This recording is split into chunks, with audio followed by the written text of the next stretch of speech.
வணக்கம். பரபரப்பு மீடியா செய்திகளுக்காக நான் நிரோஷன்.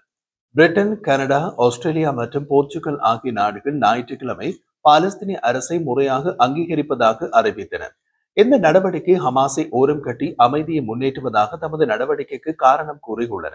அதாவது பாலஸ்தீனத்தை அங்கீகரிப்பது என்பது ஹமாஸை அங்கீகரிப்பது அல்ல என்பதை தெளிவாக கூறியுள்ளன. பிரிட்டிஷ் பிரதமர் ஹெய்ஸ்டாமர் ஒரு காணொலி அறிக்கையில் பாலஸ்தீனியர்கள் மற்றும் இஸ்ரேலியர்களுக்கு அமைதியான நம்பிக்கையையும் இரு நாடுகள் தீர்வையும் புதுப்பிக்க பிரிட்டன் பாலஸ்தீனிய அரசை முறையாக அங்கீகரிப்பதாக பெருமையுடன் அறிவித்தார். இஸ்ரேல் பாலஸ்தீனம் என்ற இரு நாடுகள் தீர்வு என்பது ஹமாஸுக்கு ஒரு வெகுமதி அல்ல. ஏனென்றால் எதிர்கால பாலஸ்தீன அரசாங்கத்தில் ஹமாஸுக்கு எந்த பங்கும், பாலஸ்தீனத்தின் பாதுகாப்பில் எந்த பங்கும் இருக்க முடியாது என்று அவர் தெரிவித்தார். அவர் மேலும் கூறிய போது, ஹமாஸ் ஒரு கொடூரமான தீவிரவாத அமைப்பு. உண்மையான இரு நாடுகள் தீர்வுக்கான எங்கள் கோரிக்கை அவர்களின் வெறுக்கத்தக்க பார்வைக்கு நேர் எதிரானது என்று ஸ்டாமர் கூறினார். கனடிய பிரதமர் மார்க் கார்னி, பாலஸ்தீனிய அரசு என்ற வாய்ப்பு ஒருபோது நிறுவப்படுவதை தடுக்க தற்போதைய இஸ்ரேலிய அரசாங்கம் திட்டமிட்டு செயற்பட்டு வருவதாக அறிவித்தார். கடந்த ஜூலை மாதம் கனடிய பிரதமர் கார்னி ஐநா பொதுக்குழு கூட்டத்தின் போது பாலஸ்தீன அரசை அங்கீகரிக்கும் என்று கூறியிருந்தார். இஸ்ரேலிய அதிகாரிகள் மற்றும் அமெரிக்காவிலிருந்து உடனடி கண்டனத்தை பெற்றார். இது வர்த்தக பேச்சுவார்த்தைகளில் கனடாவை பாதிக்கக்கூடும் என்று அமெரிக்க ஜனாதிபதி டொனால்ட் ட்ரம்ப் கூறினார். அவரை எங்கே தட்டினாலும் வர்த்தக ஒப்பந்தம் அல்லது வரி விதிப்பு என்றுதான் சத்தம் வரும். மேலும் ஆஸ்திரேலியாவின் பிரதமர் ஆண்டனி ஆல்பனீஸ் தனது முடிவு இஸ்ரேல் மற்றும் பாலஸ்தீன மக்களுக்கு நீடித்த அமைதி மற்றும் பாதுகாப்புக்கான ஒரே பாதையாக இருந்து வரும் இரு நாடுகள் தீர்வுக்கான கான்பராவின் நீண்டகால உறுதிப்பாட்டை பிரதிபலிக்கிறது என்று கூறினார். தீவிரவாத அமைப்பான ஹமாஸ் பாலஸ்தீனத்தில் எந்த பங்கையும் கொண்டிருக்க கூடாது என்று அவரும் தெரிவித்தார். பாலஸ்தீன அரசை அங்கீகரிப்பதிலும் இரு நாடுகள் தீர்வு காண்பதிலும் குறிப்பிடத்தக்க கவனம் செலுத்தும் வருடாந்திர ஐக்கிய நாடுகள் சபையின் பொதுச்சபை நியூயார்க்கில் தொடங்குவதற்கு ஒரு நாள் முன்பு 3 நாடுகளிடமிருந்து ஒருங்கிணைந்த அறிவிப்புகள் வந்தன. பாலஸ்தீனத்தை அங்கீகரித்த முதல் G7 நாடுகள் கனடா மற்றும் பிரிட்டன் தான். ஆனால் சக உறுப்பினர்களான ஜப்பான், இத்தாலி மற்றும் ஜெர்மனி பாலஸ்தீனத்தை அங்கீகரிப்பதை எதிர்க்கின்றன.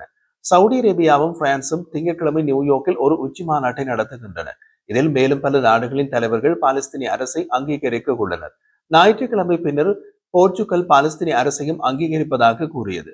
போர்ச்சுகீசிய வெளியுறவு அமைச்சர் பாலு ரேஞ்சல் நியூயார்க்கில் செய்தியாளர்களிடம் பேசிய போது, பாலஸ்தீன அரசை அங்கீகரிப்பது என்பது ஒரு அடிப்படை, நிலையான மற்றும் பரவலாக ஒப்புக்கொள்ளப்பட்ட கொள்கையை நிறைவேற்றும் என்று கூறினார்.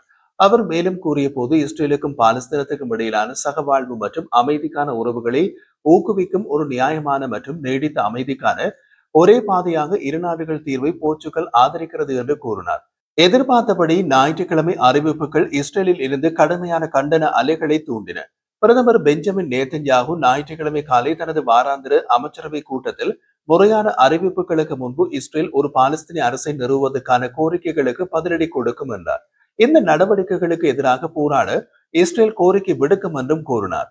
ஒரு பாலஸ்தீனிய அரசு இஸ்ரேலின் இருப்புக்கு ஆபத்தை விளைவிக்கும் என்றும் அவர் குறிப்பிட்டிருந்தார். பிரதமர் நேதன்யாகு அடுத்த வாரம் அமெரிக்காவிலிருந்து திரும்பிய பின்னர் நாடுகளின் பாலஸ்தீனிய அங்கீகாரத்திற்கு இஸ்ரேலின் பதில் வரும் என்று ஞாயிற்றுக்கிழமை பின்னர் கூறினார். அக்டோபர் 7 நடந்த கொடூரமான படுகொலைக்கு பின்னர் பாலஸ்தீன அரசை அங்கீகரிக்கும் தலைவர்களுக்கு எனக்கு ஒரு தெளிவான செய்தி உள்ளது. நீங்கள் தீவிரவாதத்திற்கு மிகப்பெரிய வெகுமதியை வழங்குகிறீர்கள் என்று பிரதமர் ஒரு காணொலி அறிக்கையில் கூறினார். அது நடக்காது என்று அவர் தொடர்ந்தார். ஜோர்டானுக்கு மேற்கே ஒரு பாலஸ்தீனிய அரசு நிறுவப்படாது. நேதன்யாகு தனது தலைமையிலான கீழ் யூதேயா மற்றும் சமாரியாவில் ஜூத குடியேற்றத்தை இஸ்ரேல் இரட்டிப்பாக்கியது என்று பெருமையாக கூறினார். அவர் மேலும் தெரிவித்த போது, நாங்கள் இதே போக்கில் தொடர்வோம். எங்கள் நிலத்தின் மைய பகுதியில் ஒரு தீவிரவாத அரசை நம் மீது திணிக்க சமீபத்தில் நடத்தப்பட்ட முயற்சிக்கான பதில் நான் அமெரிக்காவிலிருந்து திரும்பிய பின்னர் வழங்கப்படும். அதுவரை காத்திருங்கள் என்று நேதன்யாகு கூறினார். பல நாடுகள் பாலஸ்தீன அரசை அங்கீகரிப்பதற்கான நடவடிக்கைகளுக்கு பதிலடி கொடுக்கும் விதமாக மேற்கு கரையின் ஒரு பகுதியை இணைப்பது குறித்து நேதன்யாகு பரிசீலித்து வருவதாக நம்பப்படுகின்றது. நேதன்யாகு புதன்கிழமை இரவு நியூயார்க்குக்கு விமானத்தில் சென்று பின்னர் அடுத்த ஞாயிற்றுக்கிழமை அமெரிக்க ஜனாதிபதி டொனால்ட் ட்ரம்பை சந்திக்க வாஷிங்டனுக்கு செல்ல உள்ளார். அடுத்த புதன்கிழமைக்குள் அவர் இஸ்ரேலுக்கு திரும்புவார் என்று எதிர்பார்க்கப்படுகின்றது. இஸ்ரேலிய வெளியுறவு அமைச்சு வெளியிட்ட அறிக்கையில், காமன்வெல்த் நாடுகள் பாலஸ்தீன அரசை அங்கீகரிப்பது இஸ்ரேலை அழிக்க செயற்படும் ஒரு தீவிரவாத அமைப்பால் ஜூதர்கள் மீது நடத்தப்பட்ட மிகப்பெரிய படுகொலைக்கு வெகுமதி அளிப்பது போன்றது. அது மட்டுமல்லாமல் ஹமாஸ் அனுபவிக்கும் ஆதரவையும் உறுதிப்படுத்துகிறது என்று தெரிவித்துள்ளது. பாதுகாக்க முடியாத எல்லைகளை ஏற்கும்படி கட்டாயப்படுத்த முயற்சிக்கும் எந்த ஒரு கற்பனையான உரைகளையும் இஸ்ரேல் ஏற்றுக்கொள்ளாது. பல நாடுகளின் இந்த பாலஸ்தீன அங்கீகாரங்கள் இஸ்ரேலிய அரசாங்கம் தடுத்திருக்கக்கூடிய ஒரு ராஜதந்திர பேரழிவு என்று கூறிய எதிர்க்கட்சி தலைவர் யாயிர் லபீட் இந்த நடவடிக்கை ஒரு தீங்கு விளைவிக்கும் நடவடிக்கை என்றும் தீவிரவாதத்திற்கு கிடைத்த வெகுமதி என்றும் கூறினார். இடதுசாரி ஜனநாயக கட்சியின் தலைவர் யாயிர் கோலன் பாலஸ்தீன அரசுக்கான அங்கீகாரம் இஸ்ரேலுக்கு அழிவுகரமானது மற்றும் மிகவும் தீங்கு விளைவிக்கும் என்று கூறினார். இதற்கிடையில் பாலஸ்தீன அதிகார சபை தலைவர் மஹ்மூத் அப்பாஸ் இந்த நடவடிக்கையை பாராட்டினார்.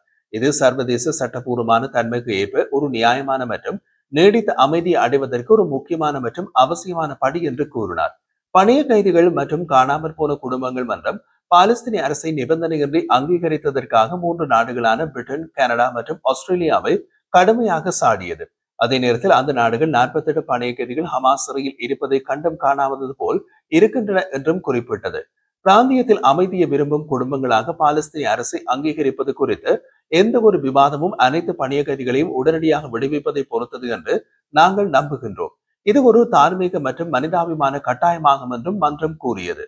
மற்ற நாடுகள் பொறுப்புடன் செயல்பட வேண்டும் என்றும் பணைய கைதிகளாக உள்ள நமது அன்புக்குரியவர்கள் வீட்டுக்கு அழைத்து வரப்பட்ட பின்னரே எந்த ஒரு மறுநாள் விவாதங்களும் நடைபெறுவதை உறுதி செய்ய வேண்டும் என்றும் மன்றம் தெரிவித்துள்ளது. France, Andorra, Belgium, Luxembourg, Malta மற்றும் சான் மாரினோ ஆகிய நாடுகளும் இந்த வாரம் ஐநாவில் பாலஸ்தீன அரசை அங்கீகரிப்பார்கள் என்று எதிர்பார்க்கப்படுகிறது.